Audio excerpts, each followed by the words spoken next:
샬롬. 하나님의 크신 은혜가 우리 삶 가운데 가득하기를 간절히 소망합니다. 오늘 함께 나눌 말씀은 예레미야 25장 30절에서 38절까지 말씀입니다.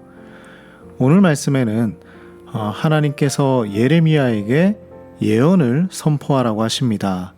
이 예언에는 하나님의 진노하심과 심판에 대한 메시지가 담겨 있습니다.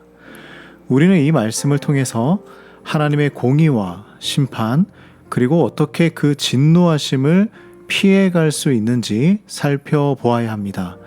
자, 30절에서 33절 말씀을 볼까요? 하나님의 목소리에 대한 표현들로 시작하고 있습니다. 자, 이것은 심판을 알리기 위함이죠. 하나님의 목소리가 높은 데서 부르시며 거룩한 초소에서 소리를 발한다고 하고 있습니다. 이것은 높은 곳에서 모든 것을 주시하고 계신 바로 하나님을 보여주는 것이죠. 그리고 하나님의 목소리는 세계의 모든 구석까지 전파되는 것입니다. 자, 그런데 이렇게 세계 끝까지 전파되는 이 하나님의 목소리가 좋은 소식이면 얼마나 기쁠까요? 하지만 33절 말씀처럼 죽임을 당한 자가 땅 끝에서 끝까지 있을 것이라 라고 말씀합니다. 심판이 어디까지 가는지 우리는 알 수 있는 것이죠. 하나님의 진노하심이 얼마나 큰지 알 수 있습니다. 왜 이런 끝이 보이지 않는 하나님의 진노하심이 있어야만 했을까요? 자, 세계 열방의 모든 부패와 불의함이 하나님의 심판이 없이는 회복될 수 없는 곳까지 와버렸기 때문이었습니다.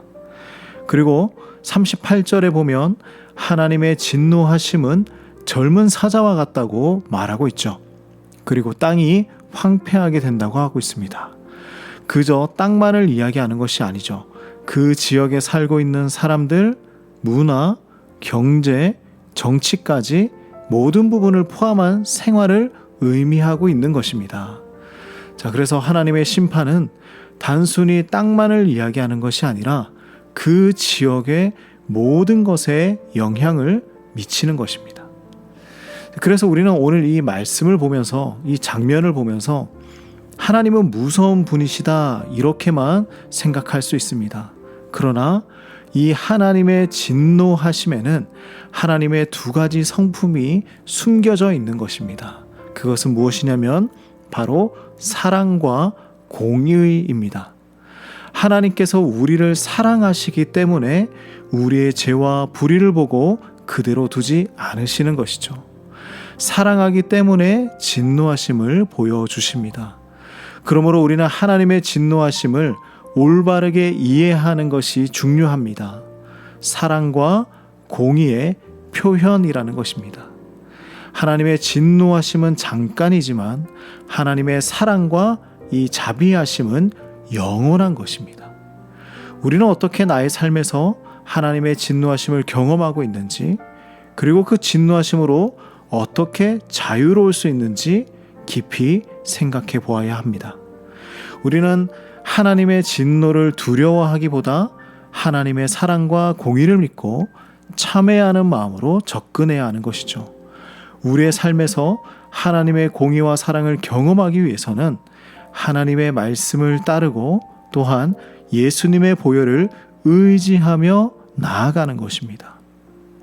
하나님의 진노는 사랑에서 나온 경고의 손길임을 우리가 깨달아 알고 날마다 십자가의 보혈을 의지하고 하나님에게 한 걸음씩 나아가기를 간절히 소망합니다. 기도하겠습니다. 하나님 아버지, 하나님의 분노는 잠시이고 하나님의 자비는 영원함을 믿습니다. 우리에게 하나님의 사랑을 보여주시고 주의 보혈로 우리를 덮어주시옵소서. 잃어버린 양 한 마리를 찾기 위해 온 산을 헤매이는 목자처럼 한 영혼 한 영혼을 사랑하여 주시옵소서. 우리 모두가 하나님 앞에 날마다 은혜로 나아갈 수 있도록 인도하여 주시옵소서. 예수님의 이름으로 기도드립니다. 아멘.